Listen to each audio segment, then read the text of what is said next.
All right. So 5, 4, 3, 2, 1. Hi, everyone. Welcome back to the What's New Mama podcast. We are your hosts, Giselle and Amy. Hi, guys. We've been trying to record this particular episode. I think this is probably like our 4th time overall, or maybe more, because it's like our 6th time recording. Yes. So we're gonna try to do this as organically as possible, I think, because I think the first time we tried retelling the same stories, and it was like we got into it. Yeah.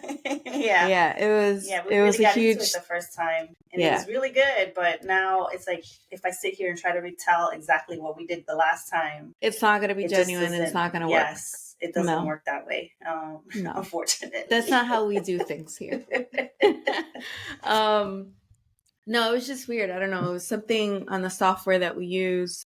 They said they're gonna fix it now, but yeah, but we'll see. Bear with us. We gotta try. Okay, so the topic today is breaking generational cycles, trauma, and like toxic behaviors. That I mean, I feel like that's like a multi-episode topic, but we only have a certain amount of time. And we try to break it down with like our experiences, obviously, but there's so many layers, right? There's like beliefs, like ridiculous beliefs, like let me not even get into it. Beliefs, there's terrible behavior, emotional, there's physical trauma, there's all these other things depending on how you grew up, how your parents grew up, and then what they try to instill in you as a kid that you grow up thinking is 100% true, that is a fact, right? Like you don't question it as a kid, and then as you get older and you start realizing like, oh, wait, you don't have that in your family? Like you don't do like those are the type of things that I feel like as an adult, if you have to critically think about like and question things. And if you grow up in an environment that doesn't even allow you to do that, I know several people that just don't question things because they're not used to thinking this way. You're going to just carry on those things. And if you decide to have kids, you're going to then pass that on to your kids, whether it's good or bad. Right. But what we're really trying to talk about is like the negative ones, the bad ones, the toxic traits. And then there's also the other part of it that I experienced once I became a mom is that I thought I had dealt with all these traumatic cycles and breaking them and all this stuff through therapy and self-awareness and all these books I read. And I did the work, right? I felt like I did the work. And then I had a baby. And then it's like all that stuff resurfaced because I started to feel anger and I started to feel resentment again, and I started to feel all these things because I had so much love for this baby, for Derek, that I was just like, how did my parents do this? How did my father just abandon me? How did my mom just like mistreat me? How was she able to take out her frustrations on me, whether physical, yelling, whatever, emotional, insulting me, like making me feel bad about my body, my features, things like that. When I can't even imagine like doing that with Derek. Like, and it's just little things where like, I see his little tiny hands or like, yeah, he gets on my nerves sometimes and like, I'll get frustrated, and like my instinct is to yell, right? My instinct is never to hit or anything like that, even though that's how I grew up. I was getting hit, but yelling is like a common thing. Like that's just, it's so ingrained in me that I have to regulate my own emotions. And I'm teaching another kid how to try and regulate his emotions and his tantrums. But I experienced that where I thought I was good. I did the therapy. I did the work. I read the books. I recommended the books. I even bought books for my friends and like all these other things. At one point I had like a women's empowerment brunch that I wanted to start doing. And I did a couple of brunches. That was before Instagram, social media, like got big like that. So, but now Mm-hmm. you see it all the time. You see everybody doing like a women's empowerment thing and blah, blah, blah. Back then it was like, all right, let's try and do this, because I wanted us to have these conversations. A lot of us, I think the majority of the group, yeah, we were all like Dominican, Puerto Rican, we were Latinas. So Mm-hmm. like, and so we come from this background of, it's not your traditional, like, it's not your family, not your family sitcom show that you see on TV where what was the show, like Full House and all these other things. It's not that type of dynamic. Yeah. Latino culture specifically, I feel, has a completely different dynamic, and I know that can be applied to different cultures and groups, but we can only speak from our perspective, right? Mm-hmm. Well, we could speak from any perspective, but I feel it's our genuine way to just speak from our perspective. And what I learned through this group of my friends, and like I basically introduced my friends to other friends, was we all came with some sort of baggage, for lack of a better Mm-hmm. word, some sort of like guilt, trauma experience, like negative experience. And some of us were scared. At that point, I was like, I never want to have kids. Like, I was like, nope, kids are not for me. I don't want to do that, because there was just so much that I was like, I don't want to deal with that. I thought that parenting was going to end in that type of negative. Even if I did the work, I still Mm-hmm. felt that that was like an inevitable route, right? You were going to become bitter, angry, or regret, whatever it is. But as I was talking to all these different women, they all had their own form of like anxiety, depression, fear, insecurities, things that stemmed. And when it all came down to it, was their childhood trauma and their Mm-hmm. experiences, you know, and like two out of the group had a kid already, and they were working through these things, and they were talking about how hard it was, and everybody else didn't at that point. Yeah. And everybody else was like, nah, I want to enjoy my life. Like, I don't want, they're like, I'm a hot mess. Like, I don't want to like Yeah. bring in a kid to this world and then, you know, but here we are. Since that, because that was like 9 years ago at this point that I did Wow. that. 8 years ago. That was before I met Tom. And now a couple of us have kids, including myself. So it's just interesting to see like the stages of like Mm-hmm. fear that you don't even realize is there, Yeah. but it's there. Um, and then, you know, we'll talk about how I kind of work through those feelings of the anger and the guilt and all that stuff. But I'm curious to know, like, when you think about that, when you think about generational trauma, breaking the cycles, like, what comes up to you? Like, did you have ever a moment of like, I need to put in work. Like, I need to actively combat this like automatic response that wants to come out of me. And Because I like, would.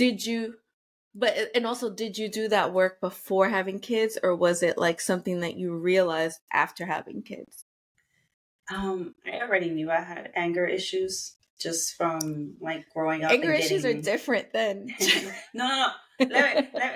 I'm trying to explain it in a way where it was like, okay, I already knew I was already like I have a quick temper with certain things because I have the good and the bad of my parents. I say because sometimes I could be like my dad, who's very is easygoing.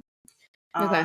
I can be easygoing, but there's like a point where it's like, okay, that's enough, and then I'll snap. It's just like and maybe it is a Gemini trait where I'm like, okay, really, like, whatever, and then all of a sudden I'm just like, Yeah. excuse me, and it'll like Yeah. trigger something in me, and I'll just flip out. But I've always had that problem, and then I realized it was bad when I had Sienna. I didn't do any prior work to it because it was just like, whatever, I'll deal with it. Yeah. Um, but when I realized that I was yelling all the time, I was like, Yeah. wait, this is not good. I shouldn't be yelling. And I think it was Victor who was like, you shouldn't be yelling. He was like, don't yell at her. She's going to resent you later. And that hit me. I was like, Yeah. oh, you're right. Like, I shouldn't be screaming like this. I mean, I still Yeah. scream, but Yeah. It's sometimes it needs to different. be. I feel like it needs to be done sometimes to get their attention because they're in this like Yeah. mode where they're just Yeah. like doing something, and La it's like la it la keeps. la. They're Yeah, like, yeah, and it's like, yeah. hello, I'm talking to you, and if you don't Yeah. listen now, this is what's gonna happen. Situation. So you Yeah. still have to. I feel. I don't know. I'm still trying to find a balance is what Yeah. I'm trying to say because I still do yell. You can ask my sister. She's like, I don't go to your house because you be yelling. But so there's a difference between yelling because you live in a house, right? Like you're yelling, you have to Mm-hmm. yell downstairs or whatever. Mm-hmm. That's different. But are you talking about like yelling? Like, does No, it I'll bring you be. back to like your mom when she was yelling in the Um, house? Was your I or try your not like dad? that. Not like that. No, not like that. My dad never yelled. I'm gonna tell you that right now. My dad Okay. was because I think he just feels bad now because he's like, I never stepped in between you and your mom ever. He Hmm. feels bad and he talks about that. He's like, I feel like I didn't do enough to like get in between you guys because your mom was really bad. And I was just like, well, like I know you're trying to Damn. protect He us, just but did he have that conversation with her before he even brought that up to you? no, No? because they don't really talk. They don't communicate like that. This is a weird. That's part of the It's like, generational cycle yeah, breaking that we're trying to. it's a weird dynamic. Like Yeah. it's strange, and I see it, and it's like sometimes I'm like, why are you guys even together? Like this Yeah. doesn't make sense to me. Like my dad always says, "Oh, I stay because of you guys." I was like, you didn't need to You worry. guys are Like it was, grown. You guys. yeah. Now, especially now, I'm like, if you need to go, you need to go. Like get out of it if Hmm. you feel that way. But like I was telling you, my dad, he was not a yeller. He's very calm, a very chill guy. Yeah. Yeah. But I think it was because he knew he had to kind of balance it out because my mom was extreme, like Yeah. crazy. She would hit us to the point where he used to have to be like, "Yo, what's going on?" Like it's not that he used Yeah. to have to pull us away. Like, "Hello, what are you doing?" Yeah. Yeah. Um, like it wasn't that bad. Like spilled stuff, like spilled water. I couldn't turn Anything. on. Anything. I Yeah. couldn't turn on the stove. I was like, I don't know, 9. I didn't know how to turn on the stove. It was Mm-hmm. like a click sound, Yeah. the old Push school it click, click, and click, then click, yeah. click, push Yeah. it and Yeah. click, click, click. And my mom tried to burn my hands. What? And my dad was like, what the fuck are you doing? Because Because you she couldn't got turn it mad because on. I couldn't, because it was like clicking, just clicking. It was Oh, just the so like same it was click, and I like didn't know that you were yeah. Yeah. supposed Yeah. to like keep going, like, and it Yeah. wouldn't do it. It wasn't my fault. It was the knob. It was messed Well, also up. you're 9 years old. Like Yeah, and I was just like, okay, all right. And then yeah, she got mad and she turned on the fire. She tried to put my hands on it, and my dad heard the oh my screaming and god. came to tell her like, what the hell are you doing? She doesn't know how to do it. She's 9. Like, hello. But my mom was like, yeah, she would go from like here, she'd be here, and then she'd be all the way over here. Wow. So These it's a are miracle that I'm kind of normal, but like I think we all have like little anger issues oh because yeah. my older sister, we talk about it all the time. She's like, I try to calm down. She's like, because I fucking flip out. Yeah. She has that in her too. Mm-hmm. So it's like we kind of talk about it with each other a lot. And Yeah. she's like, I try to calm down. I try to be nice to the kid. She's like, but they piss me off. and They we test always you. and like we'll spend like an hour on the phone just talking about that. And like Yeah. I guess we're kind of giving each other therapy in the weirdest Yeah. way because we'll talk about it. So that's where we are. I mean, I've been trying, but But talking with my see, sister who lived through the same thing helps. yeah. But that's Yeah. that's a huge step because you're trying. You're Mhm. trying to make Mhm. a difference. You're aware Mhm. of Mhm. these triggers. And the fact that like this was the norm, like I feel like everybody has a crazy story like that from Yeah. within my group. Like Mhm. I mean, I know I've shared before of like getting hit, like bloody nose, broken nose type of Yeah. situations. But then you made me think of something, but I don't want to like cut you off. I saw a post the other day, and there's so much awareness now on like breaking generational trauma and cycles and things like that that everybody's talking about it, right? And I know Mhm. it goes across groups and cultures and all that stuff and regions and all that stuff. But somebody said, this one lady, she was talking about how her as a kid, her comfort zone, she would stay in her room all the time. And she didn't realize until she had kids. She's like, I want my kids to have the comfort zone to be their home. Like the whole entire home, not just their room. So like as a kid, she started realizing she would escape to her room to get away and avoid conflict with like her mom or her, whatever it is. But that was like her safety area, you know? And then there was and in that same like thread, she was like, now that I have kids, I'm raising them to understand that a hanger is to hang clothes and a wooden spoon is to cook with, not to be hit with. Right. And like, I was thinking about that. I was like, wait, her too? And like, she's not Latina. Like her too. Like those were things like I would see a spoon or like if my mom was cooking and I would, I don't know, say something the wrong way or spill a cup of juice on the floor. Not intentional, by accident, like on accident. I was a kid. If she had a spoon, anything she had in her hand or whatever, like that, it's over. It doesn't matter if the spoon was fucking blazing hot. Like it's just what it was. And I also know of people that got burnt with boiling hot water. Like it's the type of stuff that you would read about now. It'd be like, lock that person up. Like if you're on your phone and you're looking at a post, you're like, how are they not locking this parent up right now? Like getting the right help, you know, because it's clearly a mental health thing. Yeah. Also. Yeah. And then the other, well, it is a mental health issue, but, and then the other part of it too is that there's so many layers to this. There's so many layers that I'm like, another part is you mentioned that they're like how your parents don't talk, right?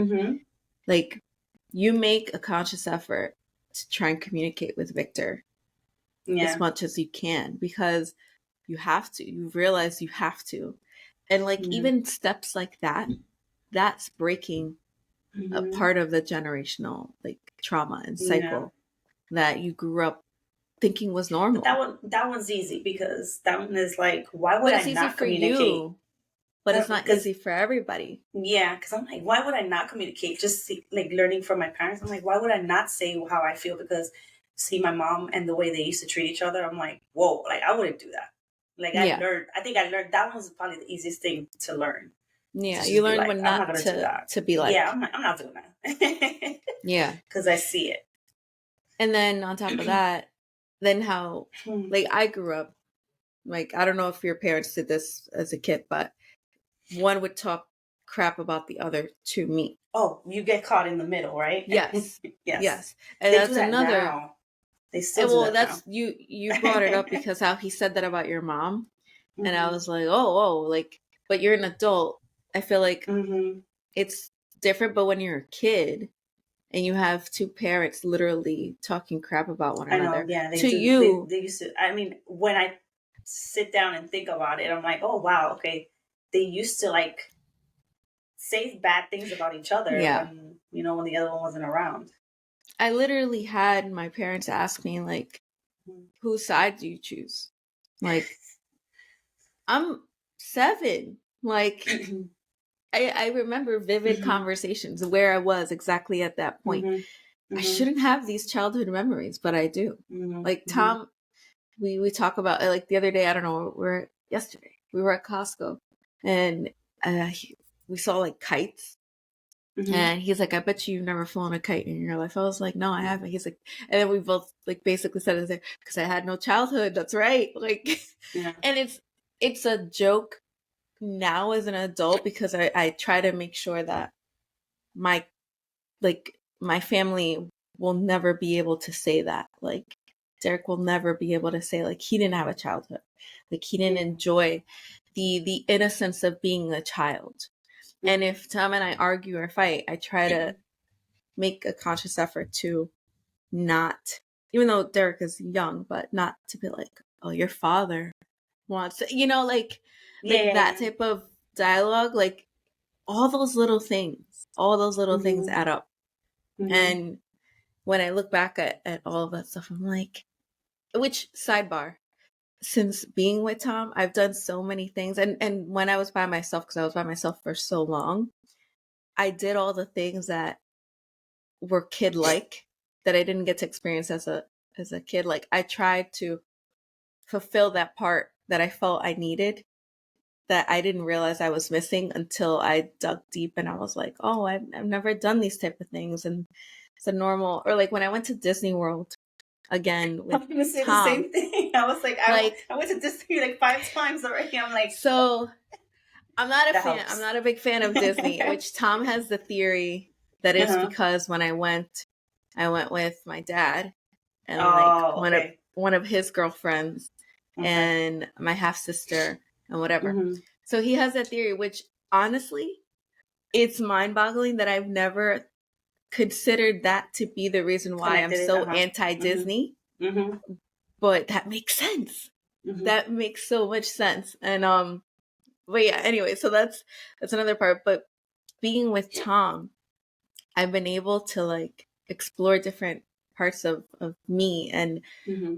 in a couple with somebody that's like he's very playful and he's very Mm-hmm. like I don't know, it's just he makes me feel like that part of me when I look deep is that's what I didn't get as a child. Like that innocent, like playful, Mm-hmm. like love that's not just always serious all the time Mm-hmm. and all that. It feels like I'm with my like best friend and like we're Mm-hmm. having fun, but we're also in a relationship. Like that type of experience where I was like, Mm-hmm. oh, I didn't realize like that was one of the main reasons why I was so like in love with him. Like why I Mm-hmm. instantly because I just Mm-hmm. felt something I've never experienced before in my life on top of the adult, like relationship and all that stuff, right? But Mm-hmm. then I needed to do work to not ruin it because my instinct and the way I was raised, I was conditioned to push him away. Or if things were too good, I expected something bad to happen and I would self-sabotage and I would get in my own way about certain things. But at this point, he was like, I spoke to him about all these things and he was very well aware, but very like, listen, like, I didn't do these things to you. I'm not here to try and like hurt you and do all of that. I'm here to try and help you through and love you and all these other things. Like, stop pushing me away. Or like, I remember even one time he mentioned, he's like, why are you so like defense mode all the time? Like, so like hard, just like, I don't, that wasn't the word that he used, but in my head, that's what it translated to. Like, I was so hard and I couldn't be a soft person because I felt like I needed to be on guard all the time to like protect myself to not get hurt. Yeah. And then that was when I was like, oh, but I thought that I was okay. I was Mm-hmm. okay. And I thought I worked through all this trauma when I was by myself. But then Yeah. you include another dynamic and another personality in there that didn't grow up with these other things. Mm-hmm. And you're just like, oh, I'm still a little messed up. I didn't Yeah. realize I didn't realize that until Another layer. somebody else comes along and then opens up another part of you that Mm-hmm. you didn't even realize like was there. And it's also all of it's tied to fear. All of it's tied to fear Mm-hmm. because you're being vulnerable. You're letting somebody else in, somebody else say, just trust me. I'm not going to hurt you. And that's the same idea of like as a parent, like you're trusting these people to guide you through life and to protect you from things and to not harm you. Right. But Yeah. then when you look back and you're just like, yeah, that was fucked up. I can't Mm-hmm. believe they did this to me. Or I can't believe they allowed this to happen or whatever it is. And you're just like, all right, I have to be on defense mode all the time because I have to look Yeah. out for myself and I have to protect myself. So it took me I'm still working through that. So I'm not going to say it took me a long time, but it took me a long time to get here. And I'm still trying to process through because I know that there's other things that are probably I'm going to Come up experience later. in Yeah. life and it's going to Mm-hmm. pop up somehow because it's Yeah. now a part of like they say that the mind can forget, right? Like you can block out certain trauma and all these things, but the body never forgets. The body Mm-hmm. always remembers and you Mm-hmm. don't realize it. Like, you know how when you have that gut or feeling or whatever. You're just like, I don't know, I feel uncomfortable right now. And I can't explain it, or I feel nervous, anxious, whatever it is, and I can't really put it into words, and you don't know why. It's just, it says there's the theory of the body keeps the record of like everything that you've gone through. There's still things I've blocked out that I can't remember fully, right? Like that I went through as a kid. But there's certain things that will trigger something, and I'm just like, I don't know, I don't like the way this makes me feel. And I'm pretty sure it's tied to a terrible experience I had as a kid, but I can't remember the full experience. Yeah. Like I can't, like being molested as a kid, like I can remember a big part of it, but I don't remember still to this day all of it. And so like those are the type of things that, like the other day it popped up.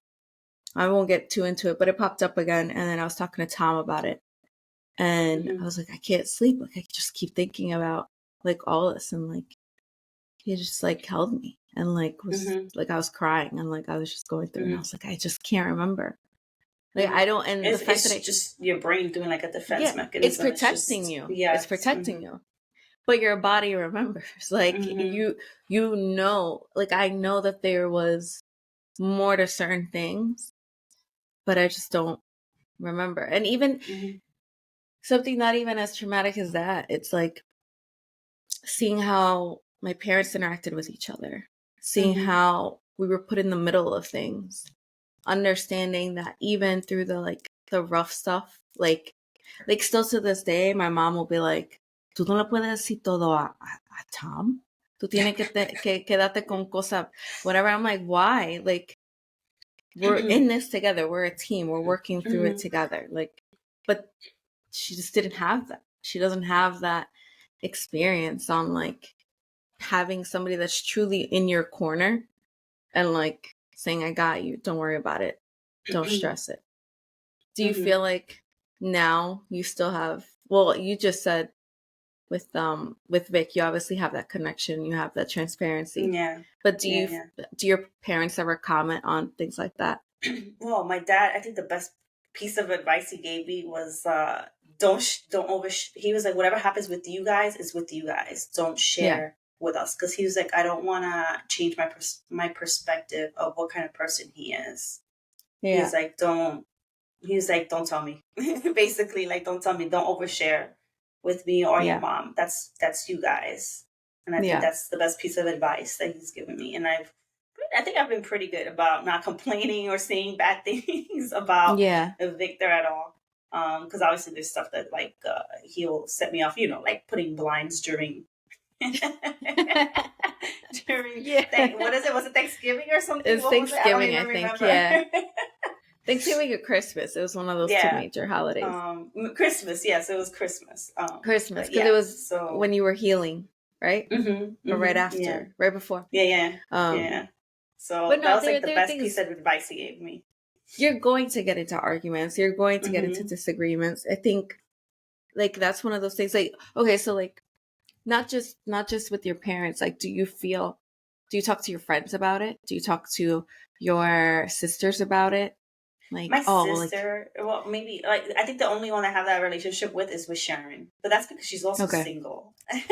Okay. So she doesn't, like, so I know she won't be like, I don't know, too judgmental. I don't know. I just, she's very, she'll make me laugh about it, and she'll be like, you guys are a hot mess. And then she'll just be like, why don't you just tell him, or why don't you just do this? Like whatever. She's like, I don't know.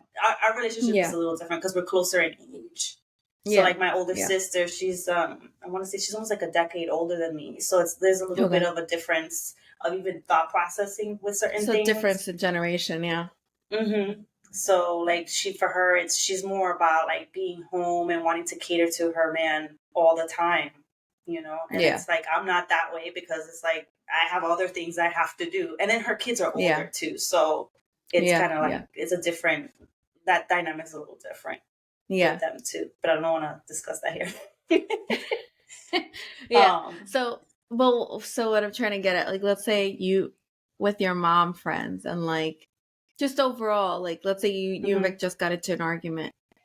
Like, do Mhm. you just go around, like, let's say you go to get your hair cut or something, be like, oh yeah, no, my husband just like annoyed me, blah, I'm blah, here blah, blah. shaking my head. No, no, I don't share that information with people because it's Okay. like I'm not going to take your advice. As stupid as that sounds, whatever you're going to say to me, I'm not going to take it Yeah. unless it's like something I don't know. I always tell like I really learned my lesson with certain friends and telling them how I feel about their significant others. Oh yeah, yeah. You mentioned that before. So I really did learn my lesson. I don't say shit unless I think your life is in danger and I have to step Yeah. in for real. That's when Yeah. I'll step in. But otherwise, I'm not saying shit. You're not gonna hear from me. Yeah. So I'm not gonna share unless I don't know. It's something serious for anything, Mm-hmm. Mm-hmm. like yes, maybe yeah, I'll go to you or my sister or Yeah. whatever. But like other strangers, like acquaintances, people that I just know in passing, Yeah. like even my mom friends, like I don't really hang out with them like Yeah. that. Yeah. Yeah. I wouldn't share that stuff because The other part not of their it too is problem. that, well, my way of thinking about it is that nobody understands your dynamic but you two, right? Mm-hmm. Mm-hmm. So what I might think is an issue or a problem, Mm-hmm. you might not think is an issue or problem, and vice Exactly. versa. So Mm-hmm. whatever advice you're giving me, it could be like, okay, cool, but I'm Yeah. like, yeah, but our Yeah. relationship doesn't work that way. Yeah. So Yeah. then I feel like, what's the point of what my mom would say, haciendo blah, blah, blah, Mm-hmm. when it's just, it's not beneficial to anybody. It's literally Mm-hmm. just almost gossiping, Mm-hmm. right? Yeah. Yeah. Um, but yeah, no, I find that interesting because I'm like, like we'll get into like little tidbits and we won't talk for like a day or whatever. And I'm Mm-hmm. like, whatever. But we're literally together all day, every day. Mm-hmm. Like we both work from home. Oh, I got a new job, by the way. So, because I know in the last one I said I resigned. So I have a new job. So we Yeah. both work from home. So it's like we've been together like since, I guess, since we came back to New York from California. So the pandemic hit, we were together all day, every day. Like, I mean, we go out with our friends like individually and things like that, but I feel like it's inevitable to bicker or to have an Mm-hmm. argument here and there. I think it's Mm-hmm. strange if you don't have an argument. Now, Mm-hmm. that brings me to my next generational like trauma thing. An argument to me would instantly trigger, all right, we have to break up. Like Mm-hmm. that was, and like that's so crazy and unhealthy. Like the thought Mm-hmm. of that, Oh, because your brother tried to pull that shit on me when we were dating. really, so, but I was just about to say that comes from my dad.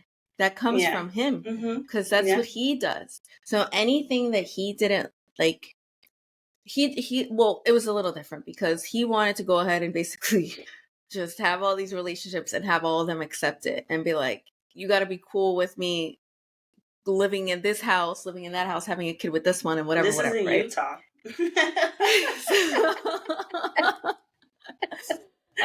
He's in the wrong religion. You're right. He should be Oh. more. um, but and like I didn't realize this until because I was dating, right? And I remember I think Ramel mentioned it. He's like, "Yo, you're becoming like Ba," and I was like, "What do you mean?" Ooh. And yeah, and it's like the biggest insult you can possibly give me. Like I was like it made me sick to even hear that. And he was like, "Yeah, Uh-huh. like you just don't care." Like, and Mm-hmm. it was one of those things. I was like, "Yeah, why am I gonna care? Like, why am I gonna care? There's nobody worth me really investing my time in." And it wasn't like I was playing around like what my dad was doing. Like that was just Mm-hmm. completely different. And abandoning kids. It was just more like I didn't take anybody serious. Okay. And that also stemmed from just the fear of abandonment, right? Like Mm-hmm. that was something within myself. So I would date people, but I wouldn't get close to them. And if I did feel I was Mm-hmm. getting some sort of feeling or whatever, I'm like, nah, I don't have time for this. This isn't gonna fit Mm-hmm. into my work, school, workout schedule, and my social life. Like I need to like Mm-hmm. step away from that. Obviously I had relationships in between and things like that, but it wasn't until I met Tom that I was like, oh yeah, I have an issue. Like I obviously did work leading up to him because I was by myself for a while, Mm-hmm. but he was the only person that I was like, this is worth me trying to break through this like fear and this barrier, because what it all boils down to is the abandonment issue, right? Like the fact that my dad left and was the one, like how you said your dad was the quiet one and the peaceful one. My dad was the quiet one, the one that was like very loving and playful and caring, and like I remember getting up on his shoulders, right? And like he would carry me around the house, right? And like I felt so tall and big, and it was fun. Like those are the fun childhood memories I have. But then this is also the same person that literally didn't show up for my birthday, didn't care, left us homeless. Like, no, so to have that idea and concept of what love and care is, and then the other parent is struggling with their own anger and all these other things because of what this other person's doing and their own childhood shit that they went through. Yeah. I'm surprised I'm not more fucked up. Like, like I always say that. I'm like, I feel like I should have been more crazy, but I don't know. I don't know how to like really break it down still to this day. It's just, I had to stop being scared. And then I had to really come to terms with the fact that this is an issue. This is not normal. This is not the way that love is. And like that idea of what is love, right? You formulate these concepts of love and care and affection and all stuff as a child. And when you're being mistreated or you're being put through traumatic events as a child and being told this is the way, and grow up as an adult thinking this is the way, you're either going to become that thing or you're going to say, no, this is not right. This is not right. Yeah. I need to like work against that because this isn't normal. And that was like the work that I had to do. And it's not easy because even still now, like I said, like if we get into, when we first started dating, we would get into an argument. I'll be like, all right, so then we shouldn't be together. Like we shouldn't be together then. You go your way, I'll go my way. You'll be better off. I'll be better off. Like, and he's like, no, like, what are you talking about? It's just a fight. Like, it's just an argument. Yeah. You know? Even after we got married, like, I remember I was like, so do you just want to get a divorce? Like, you know? Like, and it's like, what? No, like, we're on the same team. Like, what are you? And it's just so many little things. Like, it was always something new and different that we hadn't experienced together, that I hadn't experienced with anybody, that I was just like, oh, this caught me off guard. Like, I don't know how to respond to this. Let me revert back to the way I was. my panic button, you know, instinct. But then when you really look at it, all I really wanted was to find somebody like how I did now, like somebody I could trust, feel safe with. And from the moment we met, like I was told him, I was like, you feel like home. I've never had a home. Like now I know what home feels like. It's safe. It's loving. It's caring. It's understanding, even though you don't understand right away, right? But it's the effort of trying to understand one another. And I always think of that, and I'm like, I just wish that on everybody. Like anybody that hasn't had that, I just wish that they would experience that, because it's just so nice. It's just, I don't know, it's just it's nice. But now I just feel like different parts of myself where I look back and I see Derek and I'm just like, I'm so happy that he gets to have this father figure in his life and this mother version of me, because I didn't know that I could be this. Does that make sense? Like, I don't know if that makes any sense. I didn't know that I could be this loving and caring and protective. Like, it's such a, like, it's something that just switches in you, right? Yeah. And that can be, you could be triggered in a negative way, but at the same time, it's like, no, like this just brought out a different part of me. And I want to do anything I possibly can to protect my child against the outside world. And even most importantly from me, right? Like if I have any toxic traits or anything like that, like yanking him, like I would never do anything like hating him, breaking his nose, hitting him with the spoon, like hitting him with the, well, now we don't have that anymore, but the telephone cord, like all of these things that I grew up. Yeah. Yeah. I got burned by the iron once Mm-hmm. because I was annoying her somehow. I don't know. An iron, like a hot iron. Mm-hmm. Like, that shit is nuts, Mm-hmm. So, I don't know. And that's the goal, right? I was talking to my mother-in-law the other day, and she's like, she was like, the goal is to always do better than what your parents did. Mm-hmm. Like she was telling me about her childhood and stuff. And she was just saying, she's like, I hope, because we're talking about like Tom and how great of a father he is and things like that. And she was like, I just hope that I did better than what my parents were able to do. Yeah. I was like, well, yeah, I mean, Tom, and we got into it about that. And I feel like that's just the thought process of any Yeah. good parent Mm-hmm. or any person that's self-aware. You just want to do Yes. better. You're not going to be perfect. Our kids are going to grow up with some sort of traumatic memory or something. Maybe it's us being on our phone. Maybe that's like the Yeah. new one. I feel like that might be the new one. My parents chose the phone over me when I was trying to play with them or whatever it is. Just sidebar so I can make you laugh, but mine is it's a joke between me and Victor because when we went to Disney, so Sienna's been very attached to this pillow since she was, I don't know, really, really little because my mom made her these pillows and she's been traveling with it. Her traumatic event will be her dad lost her pillow in Disney and we had to drive back home without it. She cried for like 3 hours straight. That's a traumatic event. So when did that happen? That happened when we went the first time to Disney. I think she was 4, 3 or 4. Yeah, 4. And we traveled there. That's her traumatic event. That's her joke. Yeah. Because we're like, she'll be talking about that shit forever. And it's funny because she'll bring it up randomly. Oh, remember when Dad lost my pillow? We laugh about it, and she laughs at it. I think she's just teasing us, but we always say that. That's her. That should be her most traumatic event. It's a core memory for her, for sure. That's where she experienced loss and grief and all of that.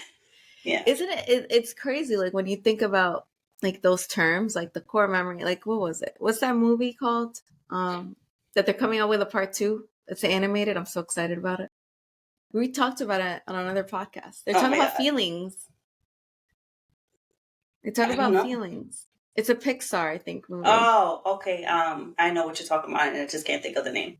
I can't think of the name, but it's so like I love watching movies like that. But it's so nice to like see like, oh, this is what they're going through, and this is what we went through with the core memories and all that. So this is definitely one of those core memories for her. I would say that's better than my memory of Disney when my mom we used to stand there and they wouldn't buy us shit from Disney because it was too expensive.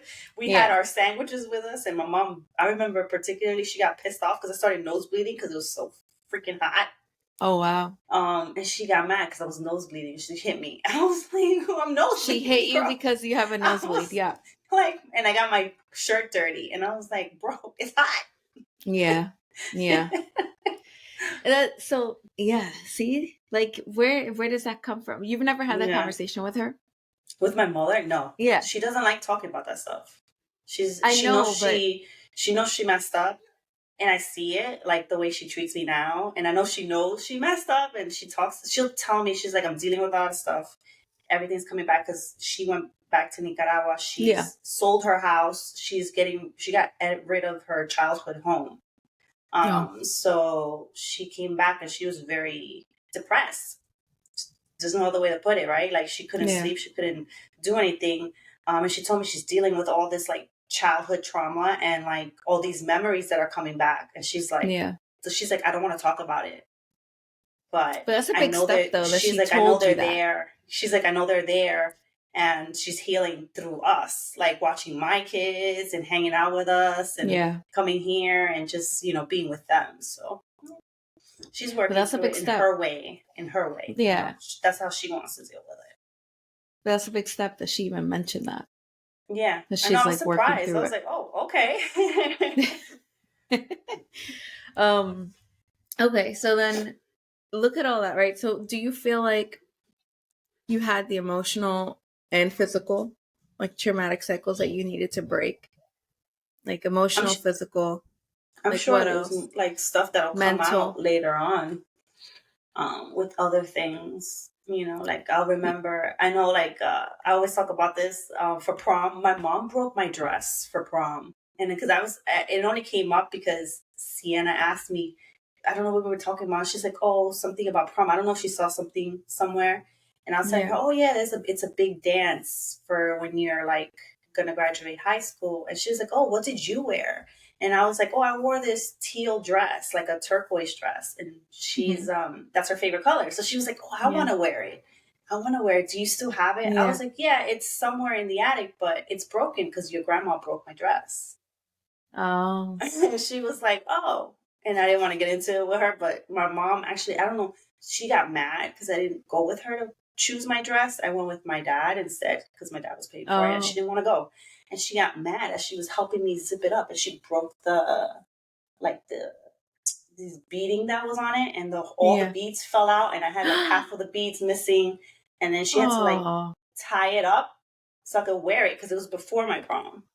Oh So I was no. thinking that, and I'm like, wow, that's gonna resurface when I have to go Yeah. to prom shop with Sienna. With Sienna. Yeah. And I'm like, that's gonna happen, and I'm gonna be thinking about this.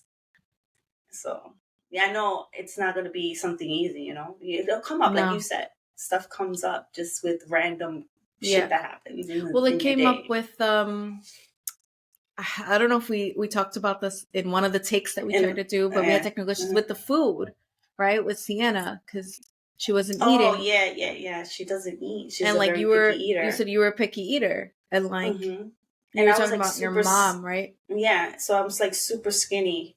And my mom always used to be like, you gotta eat this, you gotta eat this. And whatever she would put in front of me, it was Yeah. like, you gotta eat it. And I wasn't allowed to move from the dining room. And they would turn off Yeah. the lights and everything. Like, you can't Yep. leave Yep. until you finish everything on your plate. So I became an expert at throwing that shit out in the bottom of the garbage. If it was Yeah. full, it was my lucky fucking day. Because I Yeah. would just go there and shove it underneath I would dig it up and then shove it Yeah. underneath so And she wouldn't shove it see it. underneath. Yeah.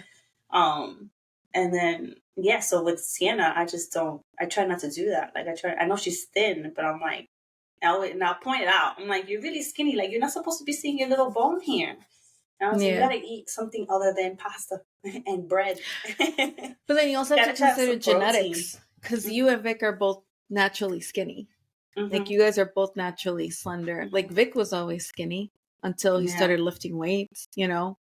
Those are other things that like our parents didn't take into account either, you Hmm. know? Like when you mentioned that, I always thought of how like you have a daughter, right? So well, duh. And I have a son. But the self-talk and like the self-bashing and the criticism that I would hear my mom say about her body, her Hmm. hair, her face, like all these other things that she still does now, which I know I mentioned Hmm. in when we went on vacation to Costa Rica, when I was buying her clothes and I was like, oh, it looks cute. She's like, no, no, mírame la masa aquí, mírame whatever. Hmm. I grew up listening to her bash herself physically and Hmm. like Hmm. literally not like anything about her body, not like Hmm. anything about all these things. Granted, now I think back and I'm like, well, duh, that came from the fact that the man that you loved and tried to build a life with basically made you feel like you weren't good enough or Hmm. whatever because he had all these other women and, you know, whatever. And like she didn't get that validation from herself or her childhood. And then also this man that she trusted, right? Hmm. So I would grow up with that, but then she pushed that on me as a kid. Like, oh, mira la nariz tuya, tú necesitas Hmm. hacerte la nariz, like when you get a chance. Like I needed a nose job because my nose was too wide. Or the constantly straightening of my hair. Or I was a chubby kid. But Hmm. yet they would not let me leave the table unless I finished all my food. Like Hmm. it's just like all these things that now as a parent you realize one how terrible it is, like you have to watch what you say about yourself because that's going to be the inner monologue and talk that your kids are going to also adopt from you, Yeah. especially if you have a daughter, like from mom to daughter and father to son. I feel like that's a very specific dynamic. And then on top of all of that, you look at you as an adult and how are you talking about yourself and your own image and all that. And you're like, oh shit, that came from my mom. I've hated my nose my whole life. And I know why. It's because my mom, I was putting clips on my nose, clips that you used to hang the clothes to as a kid, because I thought that would make it smaller. Or, you know, like things like that. Or like me learning to accept my curly hair finally and all that stuff. But also now there's so much research. Like even if you know your kid is skinny or chubby or whatever it is, right? Quote unquote fat. Like you have to also take into account genetics. You have to take into account the food we're feeding them. Like the food from now is not the same food as before. Like that's just the reality of things. There's mad shit and pesticides and hormones and all this other shit in the food. And then you also have to consider the stress that they're living under. Cortisol levels are going up. As a kid, like I also think about that too. I was like, well, of course I was always a chubby kid. I wasn't allowed to do anything because I was a girl. I couldn't go outside and really play by myself or anything because I was a girl and something would happen to me, right? But my brother was able to go and do whatever he wanted, right? Those are all like the different dynamics and how that impacted us and me. But then you also think of my parents didn't know like high cortisol levels causes like obesity, causes like all these other things, and being in a stressful environment of not knowing like if you're going to be homeless, have food, if your parents are going to be around, like all of these other things affects it. Yeah. And so I think of it now and I'm like, there's so much that they didn't know that I think I find peace in the fact that she did the best she could with what she knew and what she was able, like they always say, like you can't be upset with someone because they love you at the capacity that they're able to, right? You just have to be the one to set the boundaries to control how much access of you they have, and also how much they can actually penetrate you, like their actions affect you. You have to control that. And I realized, one, I'm never going to get an apology for any of the things from either both of them, whatever. I'm never going to get an apology for an abandonment or lack of care, whatever. And two, I have to be okay with that. Like I have to be okay with the fact that it is what it is. It happened. I just know that's not what I'm going to do. And the way that I have to not do that is by making a conscious effort every day. And every time I interact with my son and my husband and other people around me and myself included, because when I look in the mirror, I have to make a conscious effort to say, no, this isn't an issue. This isn't a problem. This was somebody else's perspective that was pushed on me that I thought to be the truth. And I was taught that was the truth at a certain point. And so I don't know. It's hard. Yeah. It's very, very hard. And when you become a parent, it's a whole nother level of like pain and fear and all this other shit. And you're like, man, am I fucking up my kids? Like, I don't want to be the reason why they're messed up people. And that's the other part too. Like everybody always says, like, the way you parent, the way you mother, the way you father, your child will outlive you, right? Like they're going to grow up and they're going to have these memories way beyond your existence. Like, so you got to make sure that it's a good one. Like it's one that they can learn to be a better human being from. Because that's the other thing. We're not parents just to little kids. We're parents to what's going to be eventually be adults. And like, we have to make sure that we're raising good people that aren't going to take out their anger or frustration or insecurities on anybody else, but also that we're not the ones that are building these insecurities and these frustrations so that they can then become an asshole to other people. Yeah. You know? I don't know. There's so many layers to this. Like, seriously, there's not enough time to like talk about all this stuff. But I will say what did help me is coming face to face with my own bullshit, really. Mm-hmm. Like I remember before I met Tom, I really thought like I had my shit together. Like I thought nobody could tell me shit. Like I really felt that way. I felt Mm-hmm. so good, and I felt like I've done the work and I have my shit together, and I'm not a fuck up. Like that was also something that my brother said to me at one point, like when we got into like a thing, and I was I was what, 22, 23. I was going Mm-hmm. out drinking, partying, like doing dumb shit that you do, right? As a kid, and you try to find your way and you're whatever. And he's like, yo, when are you gonna stop being a fuck up?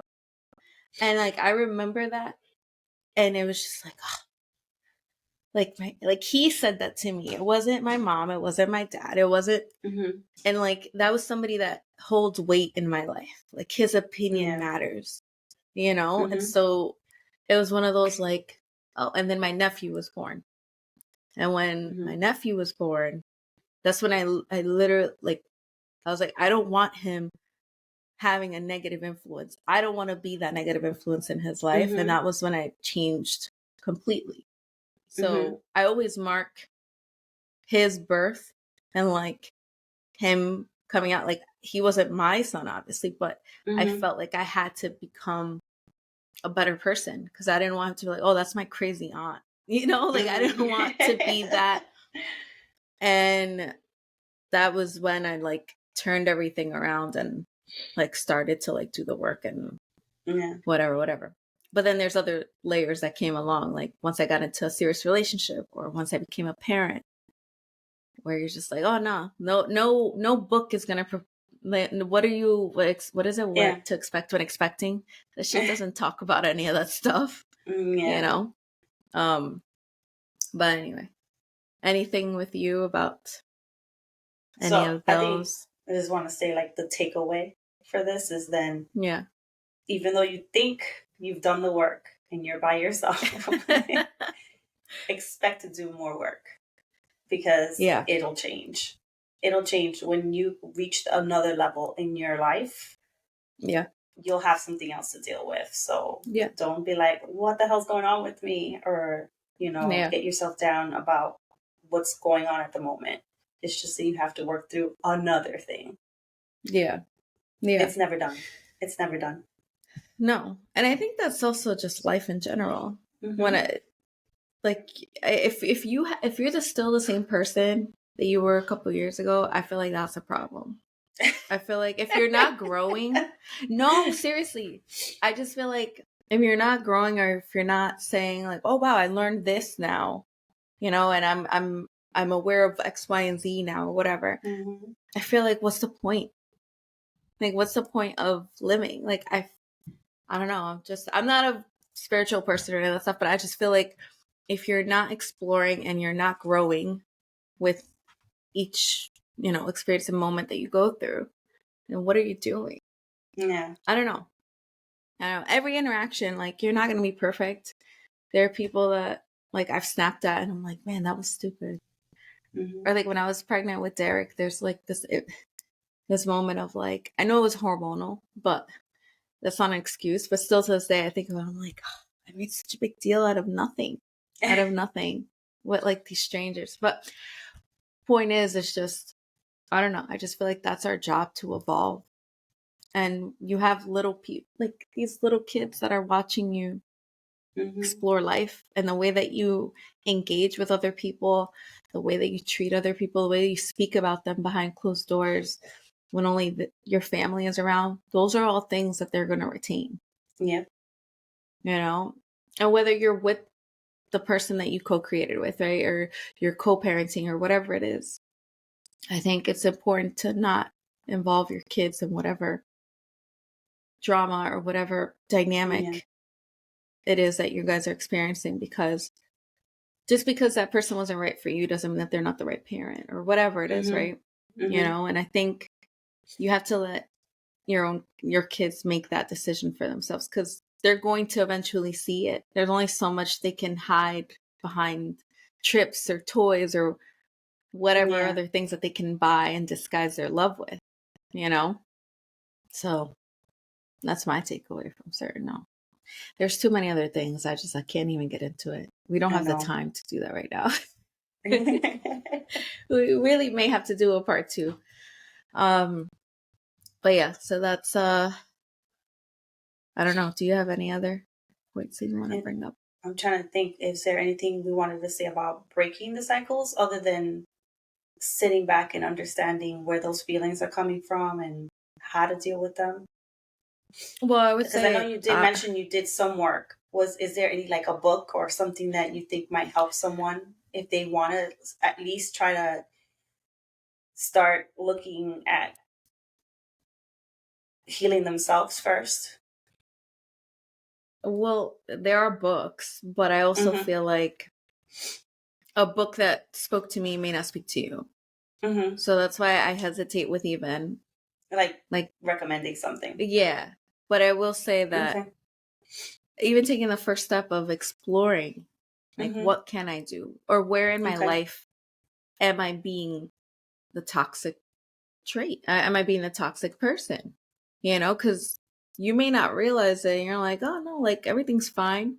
But then are you pushing people away? Are you holding yourself back from something that you really want to do, but you're just scared to Mm-hmm. do it? And Mm-hmm. then exploring, where's that coming from? Or do you get easily triggered when somebody cancels plans on you, or, you know, changes something last minute or shows up late or whatever? It's like, well, why do you feel that Mm-hmm. way? You So know, just being more aware.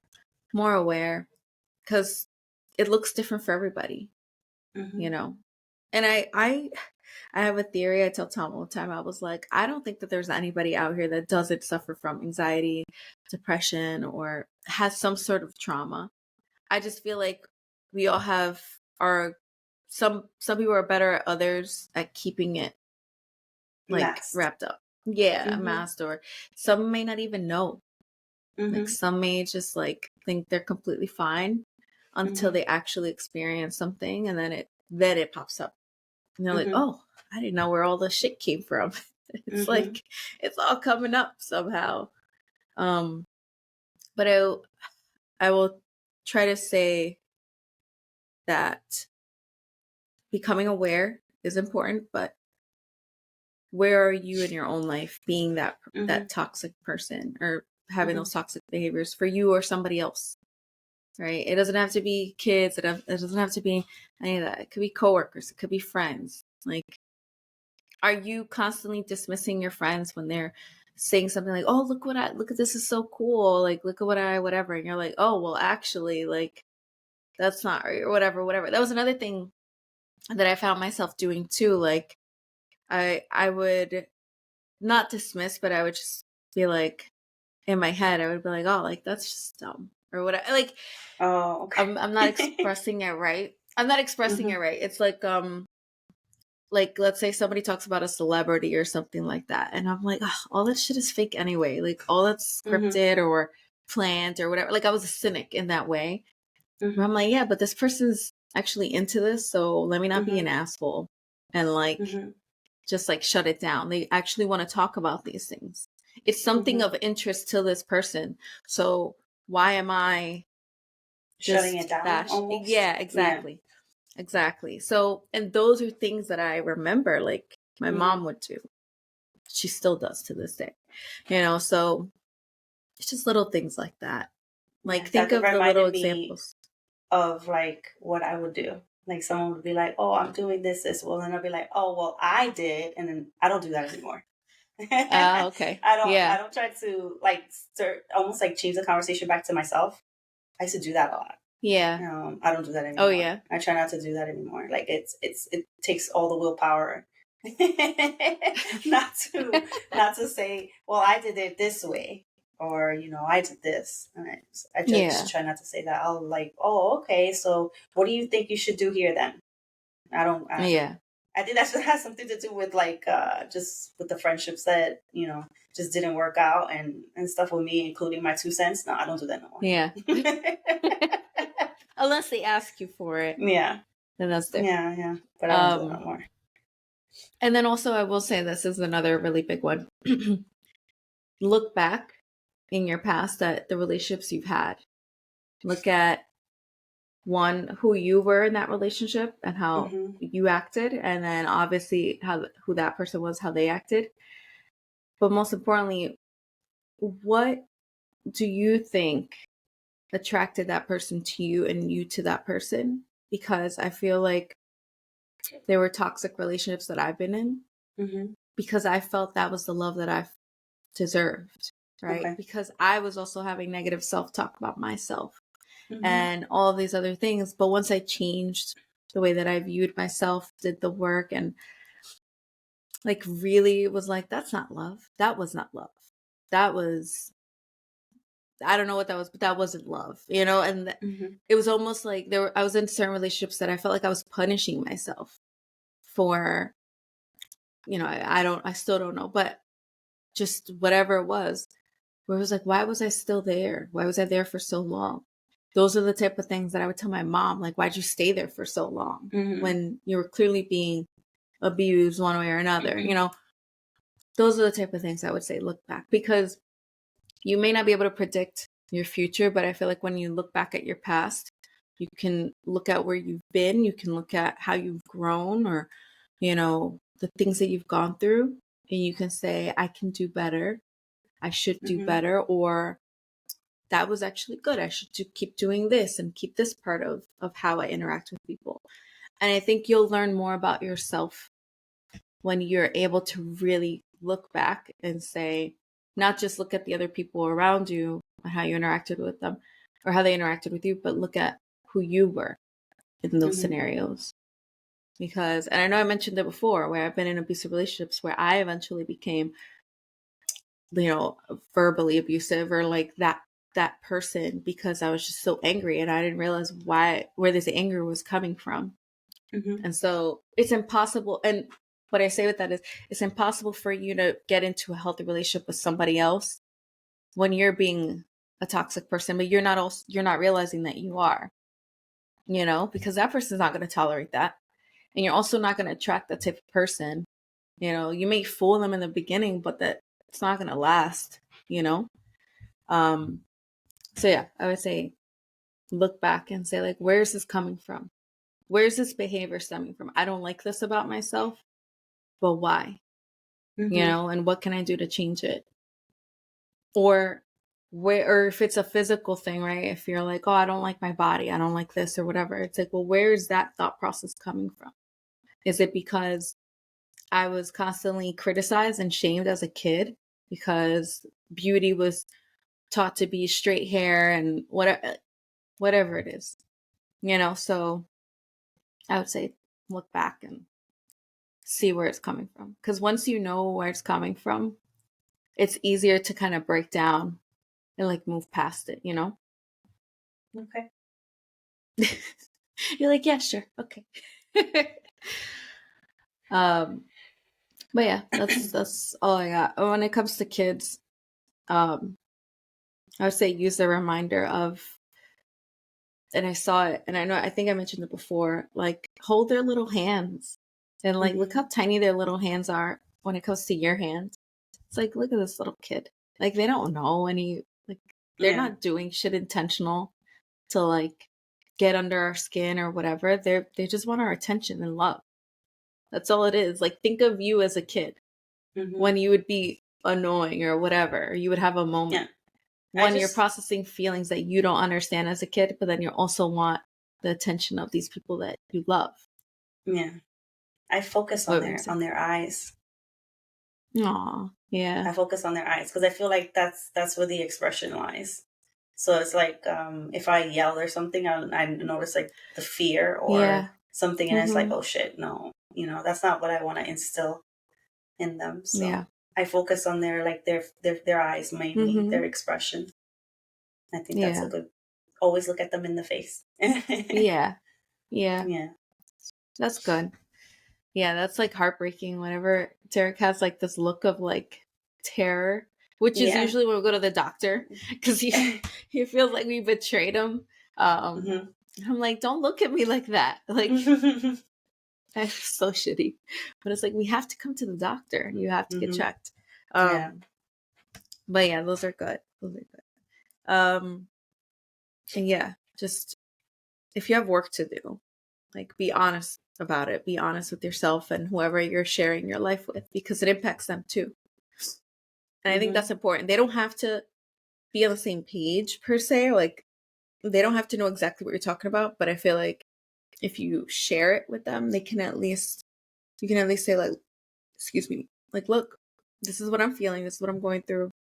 I just want you to know this is what's happening in my head, because they're not in your head, one, and two, like, it's impacting them whether you realize it or not, because you can also pull away, act different, and then they're like, what the hell's going on with it? What changed, because it's going to trigger things where you're going to want to, like, be by yourself a little bit.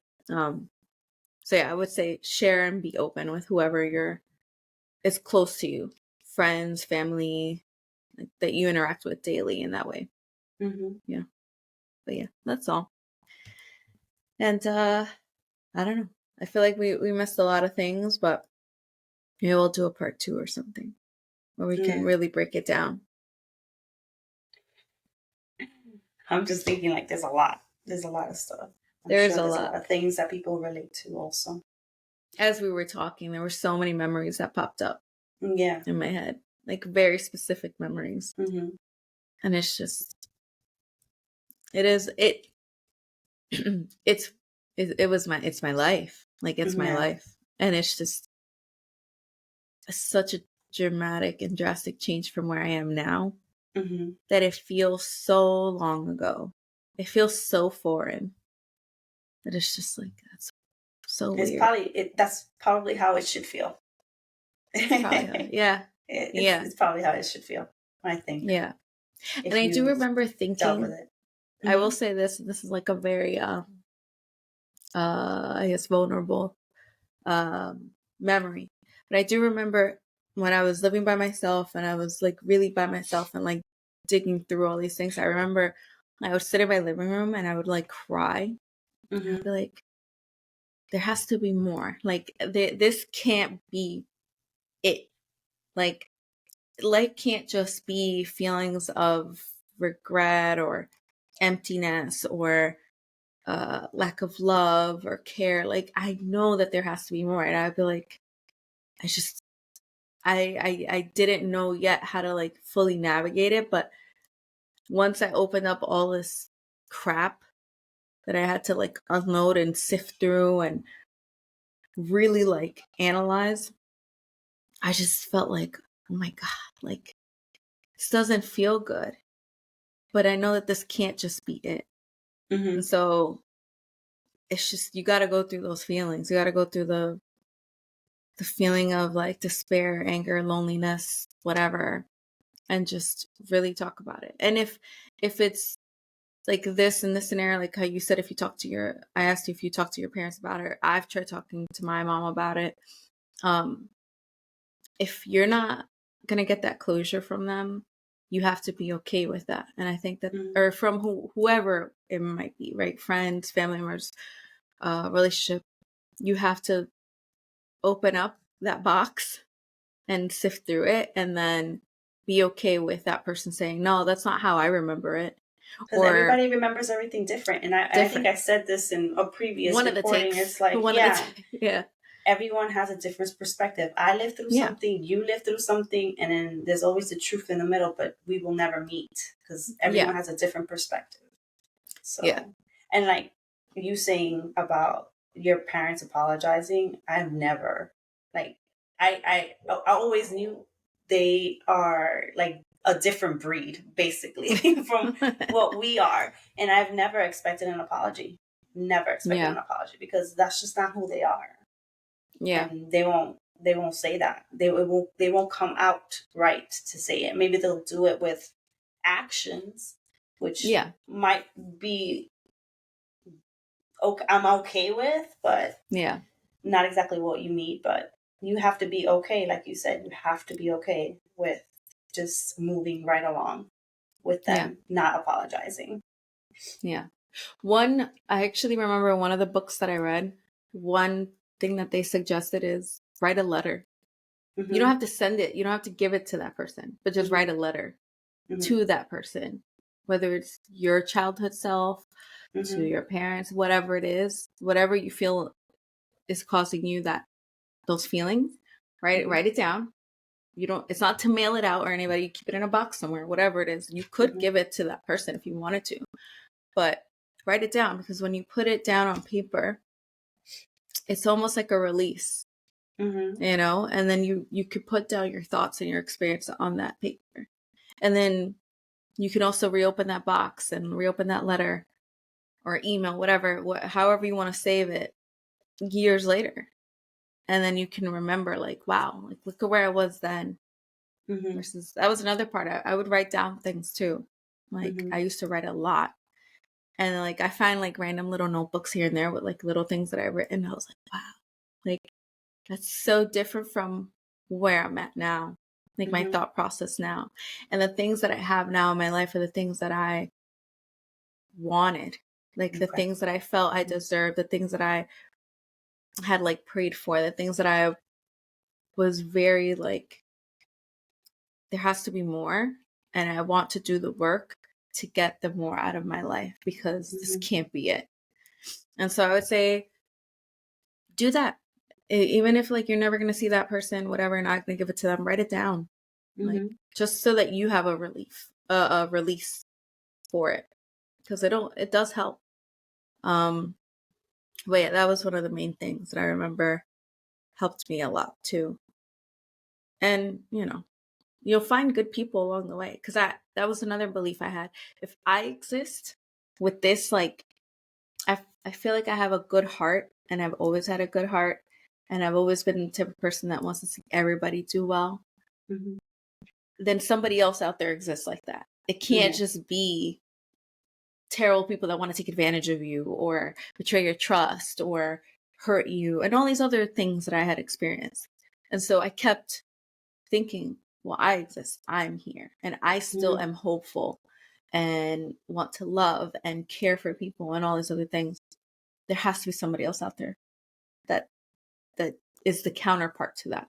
And I found that in my friendships too, like my circle, you know, and then eventually with Tom, you know. And so I think once you become the version of yourself that you want to be, you also attract those people too, because you're opening up like that path for yourself, and you're breaking that connection of cycles with other people. So, but like, to your point too, like going back to the parenting thing, the fact that we even say sorry to our kids, like when we yell or we do something and we realize we hurt them somehow, or like, come here, give me a hug, like, that's huge. That's a huge step. Our parents never did that. Our parents never ever did that. So that right there, you're doing a great job. Like, you're doing a phenomenal job. You're acknowledging that, like, that was not okay. And you're acknowledging to them, most importantly, that was not okay. And you're apologizing. And it's, you know, you grow from there. But yeah, I would say watch your words, because they become your thoughts, and watch your thoughts because they become your words, and your words become your actions and all that stuff. I'm a big believer in that whole dynamic. That was another thing. I'm a big believer in like the law of attraction and all that stuff, to a certain degree, right? Like, you can't just be like, oh, I want this out of life. You have to work at it. Like, you have to put in the work to build the life that you want. And that doesn't mean you're going to be a millionaire, whatever it is, but like, you don't have to have, like, I feel like I am a millionaire because as cheesy as that sounds, because I have the love and the peace that I'd never had before, and that safety net, and like that home feeling that I never had before.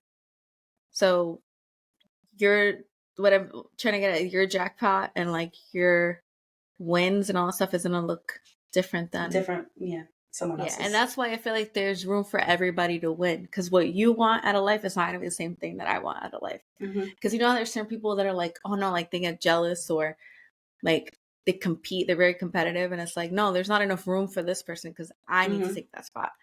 I don't agree with that. I think there's room for all of us because we all want something different. Like your version of love and home and safety is going to be different from mine, and whatever that is. So I could talk about this all day. Let's not.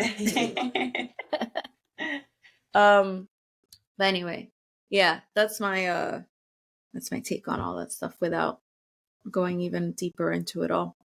But that's all. Thank you. Okay. I hope this doesn't trigger anyone, and if it does, I hope it, it provides like a stepping stone for someone to say, okay, this is where I'm going to start. So hopefully you get good takeaways from our podcast. Wait, that also reminds me. Here we go.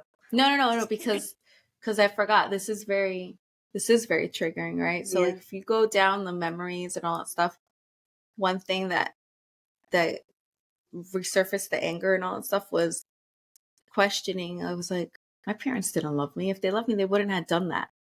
Or they wouldn't have done all these other things, right? If you find yourself feeling that way, right? Because you can look at how you're treating your kids. And you're like, I would never do that to my kids. Like I would never, because I love them so much. Whether or not your parents actually loved you or all that stuff, because I do feel like there is a version of love that they felt that they shared and expressed. I do feel that way. But there are certain parents that are just selfish and completely like disconnected. Like I feel like that was my father. That doesn't matter. Like it matters obviously because it impacted you, but that doesn't matter or take away from your healing and your progress because you're worthy of it. You are worthy of love. You're worthy of that connection that you didn't get from this broken person that didn't do the work that they needed to do in order to heal and then decided to have a child or, make these life decisions without realizing how that's going to negatively impact somebody else. And then they projected all these things onto you. So if you find yourself going deep into it and then feeling this way, like remind yourself of that. Their actions are not a reflection of you and your worth and who you are. So that's all. That's all. Thank you for listening. And sorry if this is triggering for anybody. It's triggering for all of us, I think. But yeah, hopefully this helps somebody out to know that even the fact that they know like, oh no, I'm not alone. I'm not crazy for thinking or feeling this way. This is, it's normal. As crazy as that sounds, it's normal. It's called being human. Exactly. Exactly. Okay. You gotta close out, Amy. Through. Yeah, I'm like, hopefully this goes through. Remember that you're doing a great job. Yeah. Thank you guys. And we'll see you guys next time. Bye.